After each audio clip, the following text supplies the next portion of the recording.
Have you ever gotten sober and you said you were sorry to your family, lovers, and friends hundreds of times and still felt like nothing changed? That confusion really messes with a lot of us, so you're not alone. This is something nobody explains or tells us about when we first get into recovery. When we first start off, we think just staying sober, staying out the liquor stores, start picking up side dishes, and all that type of stuff, right? Getting out the madness. And we start apologizing. We think people are going to start trusting us, right? And start believing us and start loving us again. But that's not how it works. And when it don't work, we start panicking. And then we start over explaining. And that's where we go wrong. I've been sober for a few 24 hours now.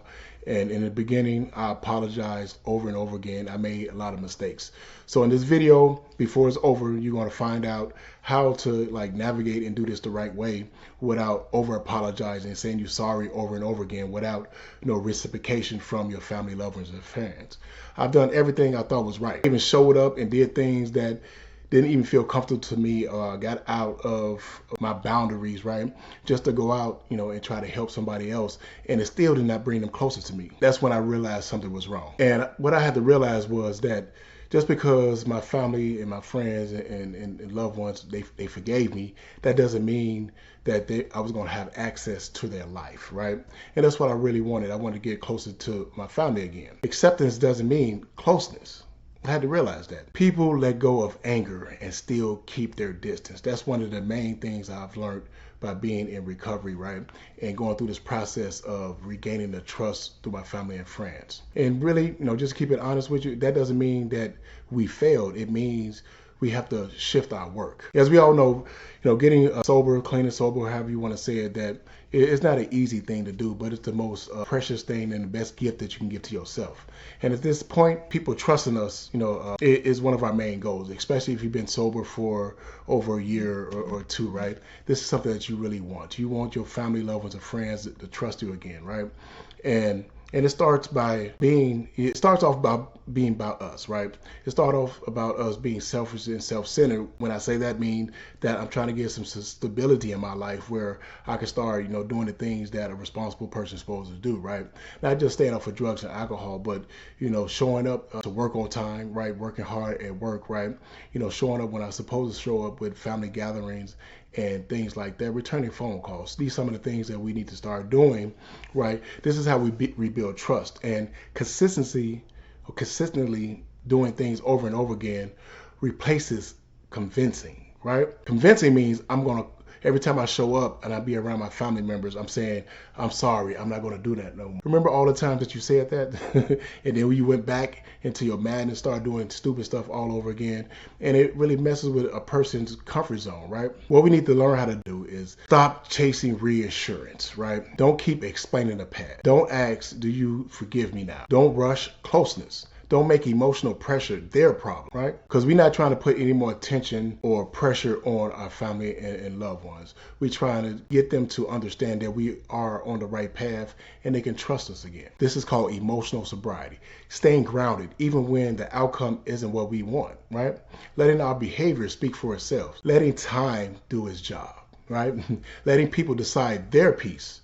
Because we got to remember that it's not a person being mad at us or being angry at us. They trying to protect their peace, right? Because you got to remember that for a long time that we took that peace away from them. Not showing up when we said we was going to show up. Disappearing for days, months at a time. For me, I was gone from the family for so long, over 9 years, because I was homeless. For 5 of those years, they thought I was out of here. They thought I was out of here. They thought I was unalive. And for me, bringing that back, that reinsurance back to my family, it took some time. Right? It really did take some time, and over a long period of time, they started trusting me again and not calling to check up on me every few days just to see was I okay. And one of the things I've learned that I have to just do like a living amends, right? Living amends basically means that I don't have to always say I'm sorry. I'm gonna give you something that my sponsor shared with me. He told me to stop apologizing, stop saying I'm sorry. And what I need to do is take each one of them out to dinner, right? Or to lunch or something like that and give them a nice little card. Buy them a nice little card, right? And I did, but it wasn't in the way that he explained. What I did, we had a family reunion. And at that family reunion, I brought each one of my family members to the side and gave them a card and just basically said what my sponsor told me to say. He told me to just tell them that I love them, right? And I love that they are in my life right now. And that was more powerful than anything, because moving forward, I was going to be there. I was going to show up, right? So this is something I'm just giving to you guys, and it really worked for me, right? Now, today, me and my family, we have a great bond. We have a great connection. I feel like I'm part of the family again when I show up, right? All them years that I wasn't available for some of my nieces and nephews, now they have kids, right? So now I get a chance to be an uncle all over again. And it's mainly by just doing a few simple things. Just show up. And that's the part that takes patience. Most of us were never taught, right? Some people think that just by being sober that people was going to start trusting us again, believing us again, start loving us again, start inviting us over to the houses again. And that's not what it is, right?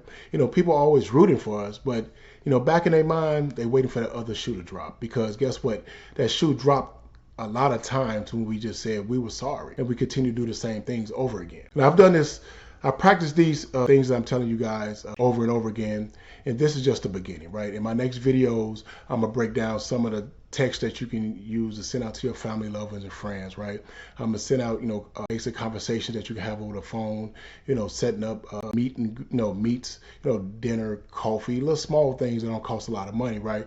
Just to rebuild trust without saying you're sorry and without apologizing.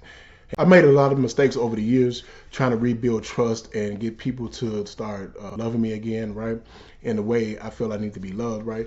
And I had to understand that it wasn't about them, right? It was about me putting it in action, just like I put in action each and every day to stay clean and sober. So I created a 7-day plan for you guys. If you want it, it's absolutely free. The link is in my description. And make sure you check out my next videos. I'm going to work to create one each and every week so I can help you guys on your road to success in building your relationships with your family and friends.